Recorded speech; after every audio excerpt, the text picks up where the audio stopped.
Slavery plays a big part in America's history. Slavery in the United States dates back all the way to 1619. Slavery had a variety of causes. One of them was that colonists were in need of people to work for them. Slaves were more in quantity and cheaper than indentured servants. They also helped build the nation's economy through crops such as tobacco and cotton. The main cause of slavery was that the South was in a serious need of labor. The nature of slavery in the United States was horrible. They had brutal punishments for their slaves. The masters sometimes raped the slave women. Often the slaves were overworked, and there was overall bad working conditions and bad living conditions. Slavery made a big impact on African Americans, long term and short term. Millions of families were torn apart from each other. Lives were lost, people were traumatized, and they created a sense of tension between whites and blacks in America that is still there sometimes nowadays. African Americans have made many and a huge and small contributions to American culture. For example, there's American cowboy culture. It comes from Africans from a specific part of Africa who were brought as slaves. Another one was African Americans. They came up with most techniques in rice cultivation and farming. Many of the slaves who were transported from Africa to the U.S. happened to be experts back in their home country. African Americans have also developed many of America's cultural English words. Some examples include words like simple words like okay, other words like bogus, boogie woogie, bug, phony, guy, jam, jamboree, jitter, jive, juke, hippie, mumbo jumbo, and rap. There's many examples. Um, they have also contributed greatly to the cuisine of America with things such as rice, okra, black-eyed peas, kidney beans, and lima beans. They also introduced this term called soul food, which is mostly in southeastern U.S. African Americans have been fighting for their social, political, and economic equality ever since they were brought to the United States because they were brought here as slaves.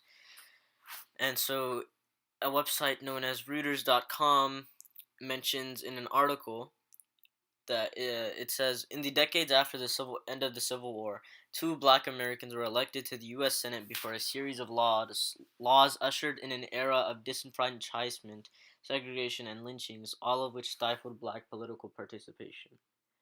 Nowadays, that has changed as we have many African Americans in political positions and even had a black president.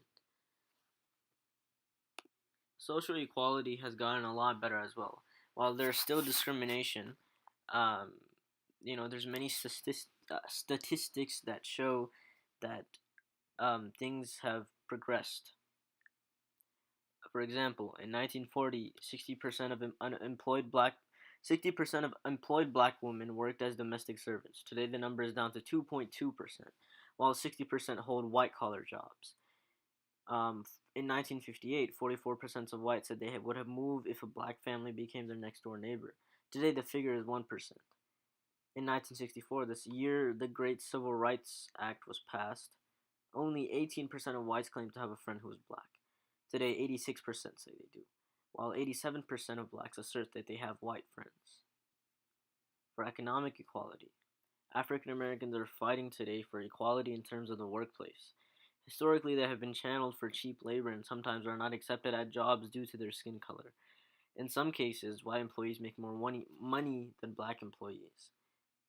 Nowadays, in majority of places, that is not the case. We can find African Americans in almost every line of work. Many problems are faced by African Americans currently in the U.S. today. One of them is mass incarceration. The United States happens to have the highest incarceration rate in the world, and many of those prisoners happen to be African Americans. Another one is gang violence. In the wake of the Black Power movement, um, arose the era of inner city gangs, and today these criminal gangs have spread throughout the country and into the prisons. There's a lot of poverty in the African American community as well. Um, and one of the central goals of the civil rights movement was black economic empowerment. Nevertheless, millions of African Americans still live in poverty, and they are susceptible to poor living conditions in underserved inner cities. Another one of the problems that African Americans face today is something known as police brutality. Questionable deaths involving police have led to a Black Lives Matter movement, the criminal indictment of some officers, and urban riots. Many of these crimes still continue today and have been going on for many years.